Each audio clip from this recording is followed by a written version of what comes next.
let's talk about what the word Lord means. The word Lord. And there's a couple reasons we need to do this. One of them is obviously there's a lot of confusion in Christianity as to what the word actually means. And that in part is due to the way translators have translated it in the scriptures. You know, Jesus Christ is called Lord, and God is called Lord. And so then what happens is there becomes confusion about, are they the same or are they different? And that's exacerbated by the fact that when many other people are called Lord, we take the Greek word Kurios, which is translated Lord in reference to God or Jesus, and we translated something else. So what happens is, if you are reading the Greek text, and can you and I agree that the English Bible is not the God-breathed word? The English Bible is a translation. If we're reading the Greek text and going back into the Greek culture, they use the word Lord like we might use the word boss. It was just a general term that was used for many, many different situations. Yeah, was it used of God? Absolutely. He's the Lord. He's the boss. He's the ruler. He's the top guy. Was it used of Jesus Christ? Sure, he's a boss too. Was it used of slave owners? Absolutely. Did children use it of their parents? Sure they did. And I want to go into the scripture and see if we can straighten out what the word Lord means and some of the way it's used in the scripture. And then we'll be more clearly able to understand why Jesus is called Lord, because he's a boss, and why God is called Lord, because he's a boss. And frankly, do you have a boss at work? If you do, then biblically, that person would be called Lord. Or are you a boss at work? Because if that's the case, you would be called Lord. Are you a parent? Then you would be called Lord by your children. Are you a child? Then you would call your father Lord, and actually you would call your mom, which would be Kurios, and you would call your mom Kyrie, or if you will, Lordess maybe. I don't know if there's prince and princess, is there Lord and Lordess, but there's Kurios for the male and Kyrie for the female. So there's a very, very general usage of the word Lord here.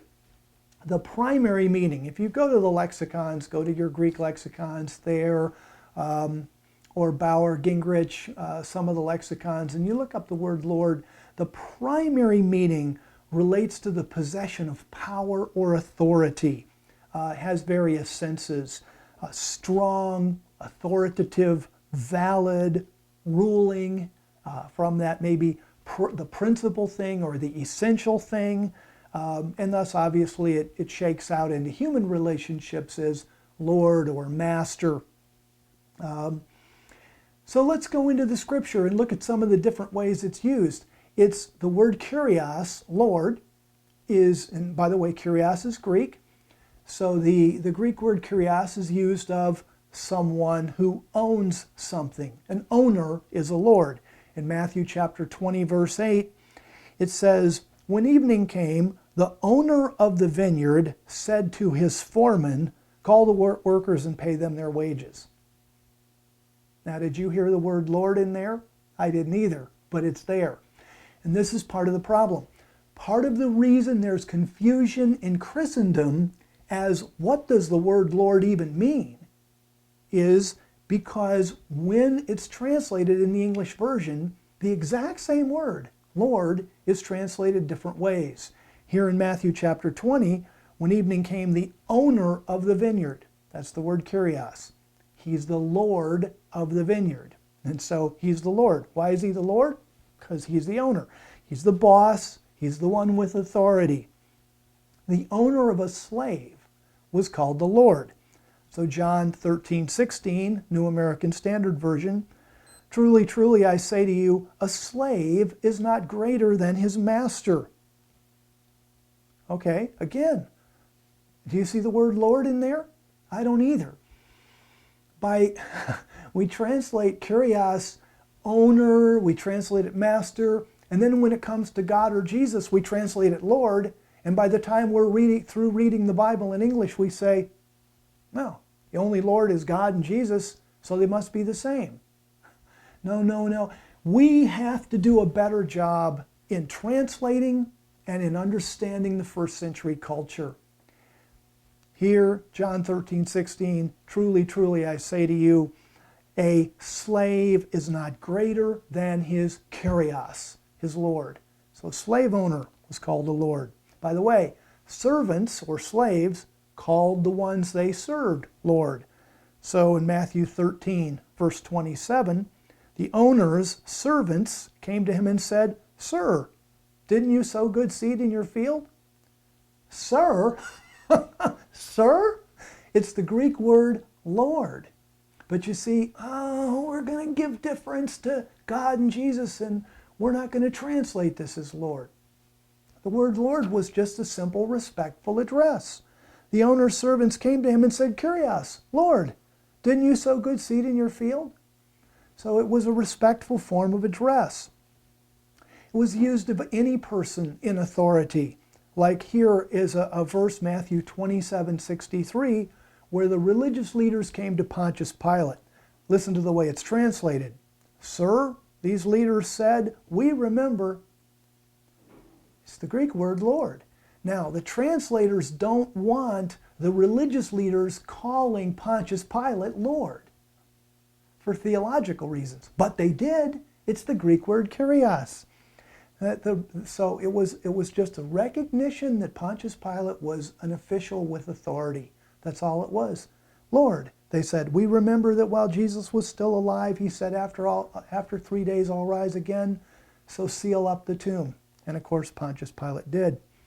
It was used, as I said, of children to parents. If you read the Greek translation of Genesis 31:35, Rachel calls her father Lord, and children were supposed to show respect to their parents.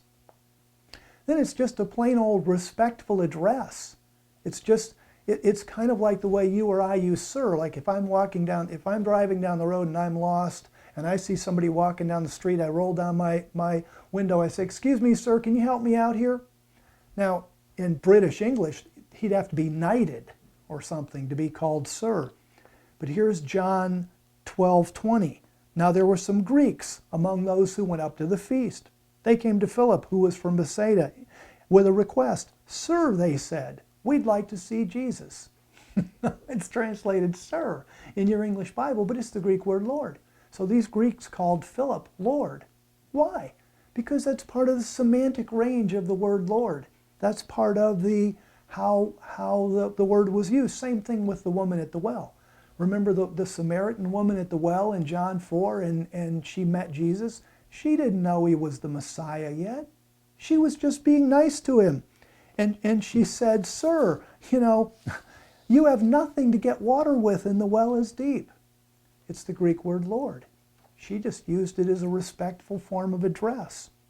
Same thing with a wife to a husband, by the way. 1 Peter 3:6 says, like Sarah, who obeyed Abraham and called him her master. Called him her master, but it's the Greek word Kurios, Lord. Again, it's a respectful term of address. In Acts 25:26, it's used of the Roman emperor.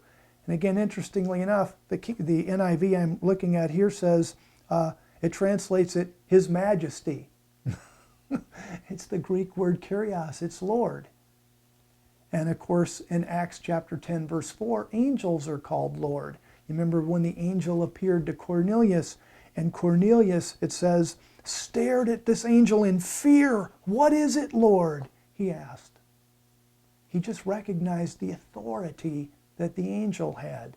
And of course, in the Bible, God is called Lord because he's a ruler and he has authority. And Jesus Christ is called Lord because he's a ruler and he has authority. So let's not get confused about the identity of God and the identity of Jesus Christ. They are two individuals. And the fact that they're both called Lord, let's not confuse them. Let's remember that the word Lord in the Greco-Roman culture had a really wide semantic range. It was used of property owners, it was used of anyone who had authority, whether you were a child talking to your parent, a wife talking to your husband, a slave talking to your owner. It was used of anyone with rulership authority, like a Roman official or the Roman emperor. And of course, it was used of God and Jesus also. So let's understand the Greek word Lord, maybe even make some notes in our Bible about it so that we can keep it straight in our minds and understand who we're dealing with when we deal with God and Jesus, who are both Lords in our life.